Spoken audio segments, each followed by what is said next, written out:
for the Z and T test. This is unit 5 and 6. Okay, let's go to our T test. I suggest that you have 4 colors if you're following through on if you have a formula sheet. If you want this exact formula sheet, I do have a PDF on Canvas, or you can just Google College Board AP Statistics formula chart and it will come up.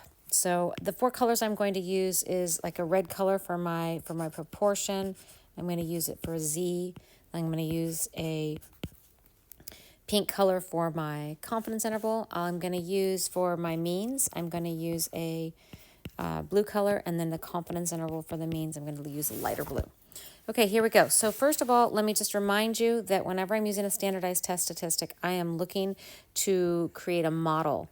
And for this one, as I'm using the proportion, of course, I told you I'm looking for Z as my standardized test statistic. And the normal model is going to be built around P, square root of PQ over N for a 1 sample. And for a 2 sample, which I will just show you in just a bit, I'm going to be P1 minus P2, and it's going to be PC hat QC hat over N1 plus PC hat QC hat over N2. I will show you exactly where I got those, and you do not have to memorize this. But my whole point is that it's built around the model, and we are trying to find a standardized test statistic to see where it lies on the model, to see what the p-value is, to see if it's rejecting the null hypothesis or not, to see if it's statistically significant. So if you're going to notice here, the statistics I'm going to highlight in yellow on the next page, the parameters are pink, and then we're going to see our standard errors. All right, so let's go to the next page where all of these things are. So this is the formula we're going to follow, but then on the next page shows you where we get everything. So I told you statistics are going to be yellow. All of these are stats. All right, so when you see it, statistic minus parameter, we have, here's my statistic. So I have Z equals P hat minus P, because that's my parameter. See, it says parameter right here. So these are my parameters right here. All right, then, so I have P hat minus P divided by, because look here, you can see that's what it says, statistic minus parameter divided by the standard deviation of the statistic, which is this here, which is PQ over N. So the Z equals P hat minus P over square root of PQ over N. Guys, look and see. I want you to see this matches.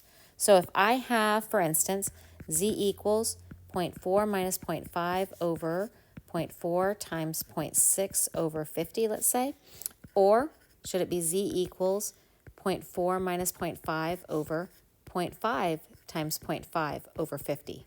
Immediately you should see that if this is my Z-score, this matches, and so that's correct. And when you see this, you say, okay, no, this does not match with this. This is a P hat. And so you know that this here is the answer without even reading. All right, so for the next one, Z equals P1 minus P2, P1 hat minus P2 hat. That's my stat. My parameter minus P1 over P2, which we usually say, since P1 is equal to P2, we're saying that's going to be 0. Most of the time it is 0. Divided by, we're going to skip this one because notice, as I just said, we're assuming P1 is equal to P2. That's why in our class, we're using P pooled. All right, and so it's divided by here. So let me just write it out for you. Z equals P1 hat minus P2 hat minus P1 minus P2, which again, most of the time that's 0. And in our case, this is 0 because we're assuming P1 is equal to P2. And the way I've written it, you can see that this is just, this here is QC hat. And I'm distributing it in. So it's PC hat, QC hat over N1, PC hat, QC hat over N2. So you can see I just distributed it in. Now, let's remind ourselves what all these things are. PC hat is the pooled statistic. Well, P1 hat is X1 over N1, and P2 hat is X2 over N2. So X1 is all my number of successes in sample 1,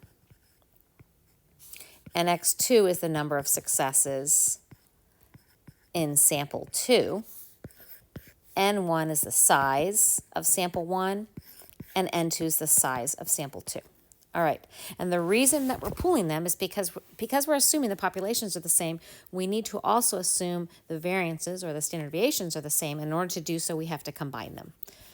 All right, so that is my Z. Okay, now let's go back to my original equation here and talk about my mean. I'm changing colors to T. So now I have T. Now T, if I drew the same thing here, I would have a T degrees of freedom.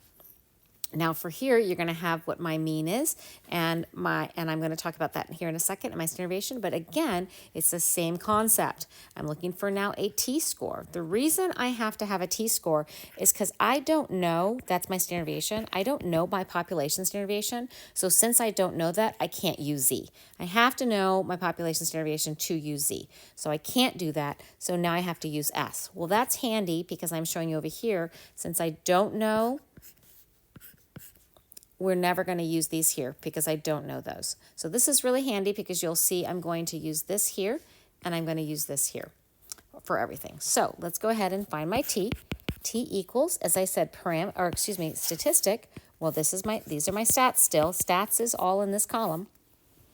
So statistic minus my parameter. You see, this is still my parameters. These are parameters, this box here, right? Divided by, now I told you, because we don't know sigma, we're going to be using s instead. So that's going to be s over square root of n. So let's write it out. It would be x bar minus mu over s over square root of n. So that's for my one sample t. Or for my paired. So that's for one sample or for paired. Okay, so for my two sample t, very similar. There's going to be x1 bar minus x2 bar minus mu1 minus mu2 divided by this here, the square root here. So if I were to write it out, t equals x1 bar minus x2 bar minus, now mu1 minus mu2 is usually 0. And I have square root of s1 squared over n1 plus s2 squared over n2. Okay, let's go back now to do confidence interval. I'm going to change colors because now my confidence interval is in the pink, and so here it says confidence interval. For confidence interval, it's going to be statistic. Now my statistic, we're going to do the same thing that we just had. Plus or minus my critical value is z star. Remember to find my z star, I'm going to use inverse norm, and the area is going to be whatever my confidence level is plus the tail. And the mean and standard deviation are 0 and 1. And then times the standard error of my statistic. All right, let's jump over here now. So confidence interval is going to equal p hat plus or minus z star times my standard error. Okay, so let me write that out just all easily for you. This is for one proportion. It's going to be p hat plus or minus z star p hat q hat over n. Now this one, as you see, is all about the p hat and q hat, and it's all, the interval is built around the statistics. So if I had something similar here and I had 0.4 plus or minus 1.96, 0.5, 0.5 over 50, and I said p is equal to 0.5, versus what would it be? 0.4 plus or minus 1.96, 0.4, 0.6 over 50. I want you guys to see, look here, this matches with this, and you can see here, because p hat and p hat, you see this is going to match with this. And this one is the correct problem. And that's for a one proportion. Okay, similarly, for a two proportion, we're going to have p hat plus or minus z star times the p hat q hat over n1 plus p hat q hat over n2. If I gave you the confidence interval here, I'd have p1 hat minus p2 hat plus or minus z star p1 hat q1 hat over n1 plus p2 hat q2 hat over n2. Q, by the way, remember, is 1 minus p. So if it's 40% for p, it's 60% for q. All right, let's go backwards now to our confidence interval for means. I'm changing colors. So confidence interval for means, again, statistic plus or minus my t star times the standard error of statistic. Remember t star, I go for inverse t.